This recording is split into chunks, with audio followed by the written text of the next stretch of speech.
does it take to create the life you're meant to live?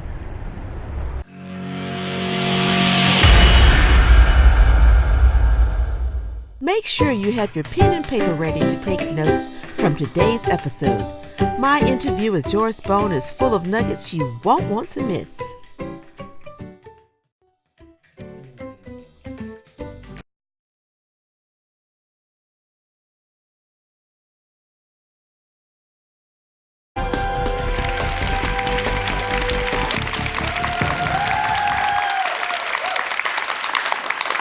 And we're back with Miss Joyce Bone. Hi, Joyce. Hi, Jackie. How are you? Wonderful, thanks. I'm great. Yeah. Listen, I just so relate to you. A lot of people don't know your story, and I want you to tell a little bit of your story, but I relate to you from a mother's perspective, from a realtor perspective, and from a woman on a mission. You are someone that empowers many. Tell me how you became who you are today as far as where you are in your book. You have a book right here. We'll talk about that a little bit. And your status as far as in business. Okay, wonderful. Thanks again for the opportunity. And I guess I'll start from my childhood and build from there because it all kind of is a part of it. So I was one of 6 kids and was raised in a very loving 2-parent family. And our biggest problem was that there was more mouths than money, I guess you could say. And my father was downsized, unfortunately, and things got really tight. So I kind of experienced lack growing up. It got to the point where the heater broke in the house, and so we got dressed in front of the stove, and there was no TV because the TV broke for a year. So we read a lot. So it wasn't all bad, right? It's, readers are leaders. That's so right. That's right. I got that early on, and I just always heard no a lot. So that was kind of my psychology around money growing up. And then I went and put myself through college and graduated, got married, and things were great because we were dinks, dual income, no kids. And then we decided to start our family, and then we had our first son. And when he was 18 months old, I was the stay-at-home mom. We were gonna have a traditional household where my husband worked, I stayed home. Okay. And I realized we had, things were too tight. Like it wasn't gonna work the way I had imagined it was gonna work. And so I was in a Walmart cleaning supply aisle reaching for a bottle of Tide when I realized we were gonna be over budget. And it just, for most people it's like, oh, well, it's over budget, I'll just put it on the credit card. Well, it had a different effect on me because one, we didn't want to get in debt or have use credit cards for household purposes like that. But for me, it was like a throwback to how I grew up. But now I was a mom, and I was really sad because I was looking at my son thinking, I don't want him to have that psychology around money that I have, which is that we live in a world of lack. Because I didn't believe that. I've always believed that we live in a world of abundance. And it's just up to us to tap into that. So as I looked at him, I had tears in my eyes, and I thought, I need to change this story right here. Stop it at this generation and have a life of abundance. So I decided to start my own business standing there. So I drove home, and I just, was in my head thinking about it, and then I committed to it. I said, you know how it is, like you get fired up for a second, and then you're like, I'm gonna do this, and then the air goes out of the balloon. I know. Oh, that's gonna be tiring or hard. I'm not gonna do that anymore. So I was like, no, you're not gonna do that. You're gonna do it.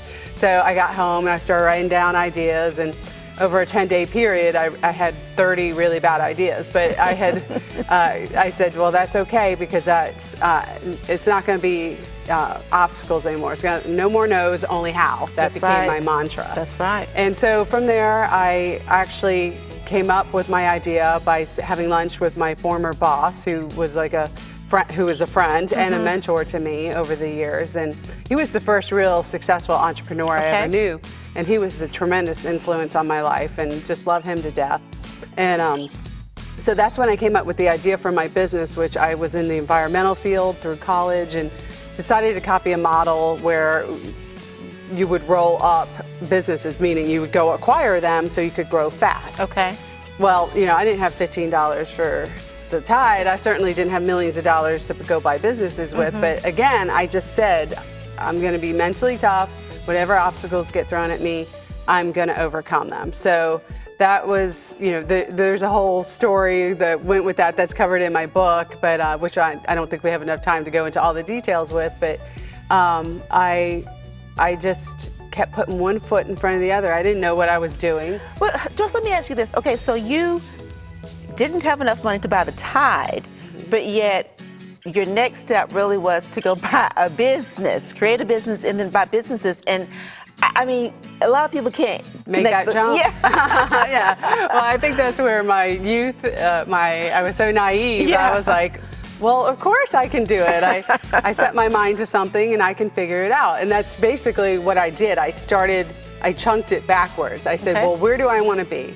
I said, I was 28 years old. I said, I want to be a cash millionaire by the time I'm 30. So I knew that eliminated a whole bunch of businesses that were as a possibility because it wouldn't be fast enough. And then once I figured out what the business would be, then I knew, okay, I can't do this by myself. I have to create a group of people around me that are smarter, that are wealthier, that are whole lot of things more than I am. But I'm going to be the driver of this ship, and I'm going to be rewarded for that because I'm going to find the people that I need. And so I spent 6 months just creating a business plan. I ended up getting my former boss, the guy I had lunch with that day, to become my first lead investor. And Smart woman. Well, he knew my work ethic. Okay. He's known me for 8 years, and that's a point I think that's worth getting across is you need to build your relationships early. Yes. And prove your worth. You can't. And prove your worth. And prove your worth. Just, like Jay Westbrook was talking on, he proved himself. Yes. And someone recognized that. And someone recognized that. And that's what happened to me. The very similar situation that someone said, here's somebody that deserves a hand up in life, not a hand out, but a hand up. Well, Joyce, what was your husband thinking at this time? I mean, you're just on this path now. What was he thinking? Was he supportive? Did he think you were loony, or what did he think? I'm sure he thinks all that. But he was supportive. Okay. He's always been very supportive of me and everything that I want to do. I think I kind of caught him off guard a little bit. He was like, yeah, that's great. Yeah, go for it. We had some ground rules that we set around it. Like our son wouldn't go into daycare. Okay. I would only start the business if I could find a family member to watch him for us. And so that actually ended up working to my benefit because when I finally did exit the business, I had a clause in there saying if we moved the company 50 miles outside of Atlanta, I got bumped to my highest salary and I could ride my contract out. That's good. That's good. So that was a nice, little clause. So that's another point for women. Don't think because I have children, I can't do this. They actually made me more money because they were there. And, so I would encourage people just to start with the end in mind and then go backwards. I was fortunate to have my boss agree, but I had to sell him on that. And it took 6 months of me working with no guarantee that I would ever get paid. So, even for that time you were determined. invested. But I was determined, that's it. Well, talk a little bit about the work-life balance with your family and raising, how many children do you have? 3. 3 children. And tell me a little bit about that dynamic and how do you do that? And still have a successful business? Well, I've always gauged, now my first business that got to 125 million and we took it public on NASDAQ. I exited that, I had 1 child, and that was a very fast ride. So then I had 2 more children, and from that point on, I just geared all my businesses around them. So when they were little bitties and very hands-on, I wasn't comfortable taking on a big role like I had because I would be distracted. Yes. So at that point I was doing a lot of real estate deals in that time frame 2000 to 2007 where I would bring them with me. Okay. And so when you're buying things, people let you bring your kids, so it worked out. So I did that during that time frame. I sensed that the market was shifting and I sold everything that I didn't want to keep. And so I got out of it right in time, before 2008 hit. And then, my brother unfortunately passed away of cancer when he was 41 years old. And at that point, you're kind of like sitting back going, well, what's life all about? Yes. And that's when I decided to give back by writing the book for women. And really it's for any entrepreneurs. I niched it to moms because they're the hardest working people on the planet. So I wanted to give a special gift to them. Yes. So I wrote the book and have been speaking around that since then. And that was when you realize, hey, life's not just about money, it's about helping as many people as possible. And that's right. Back in 1996, 97, when I was doing my first business, the internet wasn't the way it is now. And I made a commitment back then that I would write a book someday to help other women. And so that was my promise, Kat. Well, I have enjoyed this so much, and I know that other people will enjoy it as well. I love the way you've pulled it together, and you interviewed how many women entrepreneurs? I interviewed 100 millionaire moms, and I put 35 of them in the book. And I love the ones that you chose, because I feel that I can relate to every last one in there on some level. Some level, whether it was doubt, whether it was overcoming, whether it was raising a family, whether it was lack, whatever, I feel, or whether it was having the tenacity to keep going, you know, I feel that I can relate to each woman that's in this book. So tell me, so what are you currently working on now, and what's next for you? Oh goodness, I have several things in the fire right now. The one that's a lot of fun is the consumer products company that I'm a partner in, and called Blamtastic.